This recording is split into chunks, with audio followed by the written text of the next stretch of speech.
Good morning everyone. Today in this video we will fight against the advanced character around us, and today we will just drift away from modern, I would say modern also, and contemporary events like, like small Chinese friend that is fading away, like now energy crisis has done partially on purpose, like most likely soon upcoming UFO or imaginary or partially realistic cloud of the radioactive waste from some uh, nuclear power plant on the territory of the western part of the former Soviet Union, let's say like this.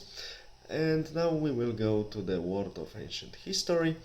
I mean the very interesting and known to the specialists or very passionate people, the entity, the statehood that later changed into many statehood of Greeks in Bactria and later in India. We know that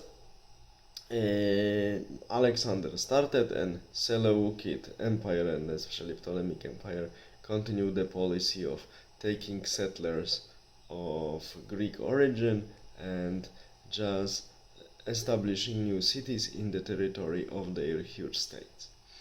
And one of the places where Greeks entered and settled down was Bactria. Bactria covers modern territory of northern and partially central Afghanistan, modern southern Uzbekistan, and seemingly part of Tajikistan. South Central Asia, heart of the Central Asia. And Greeks were living there, and nominally till circa 250 BC, they were the subjects of the Seleucid kings that had their headquarters in Antioch in northern Syria. So we see that distance was quite huge. Geological obstacles on the road from Antioch to Bactria were also huge and difficult to go through. Not impossible, but difficult. So the distance and geography supported separatist tendencies of Bactrian people, and in about 250 BC, the satrap of Bactria, Diodotus, started producing his own coins, presenting himself as a independent king. There was some controversy with the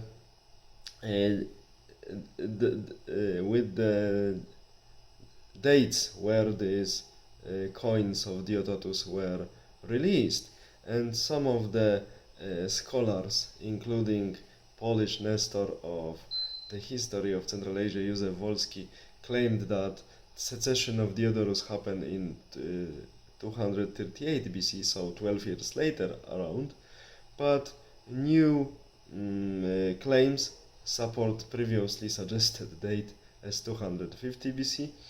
So we see that confusions can happen even to the best ones, but okay, it's fine. So 250 BC circa, Bactria declares independence and is able to defend it. What we know from the modest mentions about these far events for the very far with respect to the Greek Hellenistic East, we have some echoes in our historical sources about these events, and from these events we know that Diodotus and his successors defended their independence from the angry Seleucids who wanted to have Bactria province back. Okay, later the country developed further. Antioch the Third, called the Great, got his nickname the Great not because of his intensive struggles in the West that were not going so well for him, but due to his struggles on the East, so in Central Asia, where he did a lot and just restore Seleucid power for some time on many territories. But Bactria peoples defended their independence, luckily for them. Of course, treaty put some obligations on the treaty between Antioch and Bactrian ruler, but independence was safe. And in the beginning of 2nd century BC, when Seleucids were slowly where they were pushing back from Central Asia by different nations, like nomads, like locals, and so on, and also their own people who didn't want to listen to Antioch, Bactria started its own, Bactrian kingdom started its own conquest, fabulous conquest in northern India, started in the beginning of the 2nd century BC by King Demetrius, presenting himself in his coins as Demetrius the Invincible, with the hat that has shape of the head of the elephant, and Demetrius conquered India, almost entire northern India, and there was a lot of cultural syncretism between Greek culture and Buddhist culture, very beautiful stories. There are many books about these great historical events.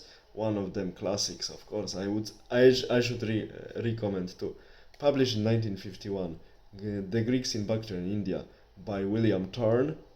Very great detailed account, based mainly on numismatics and sparse literary sources, and great intellect of the author and imagination, realistic imagination. Later is the Hindu response from the Indian world by great Indian historian Narain, who wrote the book Indo-Greeks, that was revised before his death at the end of 1990s, and I'm happy owner of these two books, the second one by Narain in hardcover even, and he wrote the response to some hypotheses of William Turn, and in the last version, this revised version of this book Indo-Greeks, some of his essays on some issue connected with this state and this society are also present. So these books are the canon basics. Of course, later there are books by Frank Holt, by Mr. Sitke, and some others. Recently, I haven't read it yet, there is a book by Mr. Broadman, The Greek Experience of India, really thick and good one, so there is something to read. There is also one Polish book, very good, translated into German by Mr. Stanisław Kalita, with the title that can be translated Greeks in Bactria and India, so the same as the classical book in the field by Mr. Tarn, and people think, how was this society organized? Of course, it was not beautiful harmony like we can see the content of some books about Islamic Spain written by some people from the universities where multiculturalism ideology indoctrinated many people, like Mrs. Maria Rosa Menocal and her famous book Ornament of the World about Muslim Spain, telling that everything was full of harmony, tolerance between three religions, full of love, and so on and so on, and there was only poetry and blooming culture and blooming science. No, it was not like this. Most likely this what we see from our sources. There was a quite strict division. Greeks, you are good in fighting and organizing military life, so better you do it. And Bactrians were just supporting them, fixing a lot in, let's say, civil part of the organization of the state. There was also some Bactrians in the military, but most likely they were just serving, they were servicemen in their own military formation, the favorite one for them. They were the best in, so in the cavalry. We don't know what was the real fraction of ethnic Greeks and Bactrians in the army of this kingdom. Most likely it changed within time, especially when they entered India and Indo-Greek kingdoms started, and there were some political divisions between these kingdoms, so this composition changed. We cannot say how much, but most likely we had this division of functions, as I mentioned, and there was a lot of cultural, religious syncretism that shows us that communities were living in an atmosphere of collaboration, most likely, of course, not free of some conflict, but it was working. Bactrian state was destroyed in about half of the 2nd century BC by the massive invasion of most likely Indo-Iranian nomads. After this, we have some also mentions of this state in the Chinese historical sources, just which were created and left for us for the future by Chinese diplomats who were actually spies. You know, spies and diplomats. Very often one should put the equality sign between it, and we can study this state, but mainly we know what we know about it, especially in the Greeks, is from numismatics and some mentions from other sources like classical Hellenistic sources and some Chinese sources or Indian.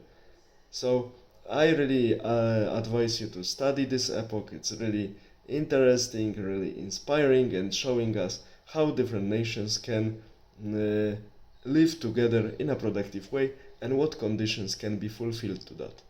And have to be fulfilled that this productive collaboration occurs. All the best, have a nice day. Bye.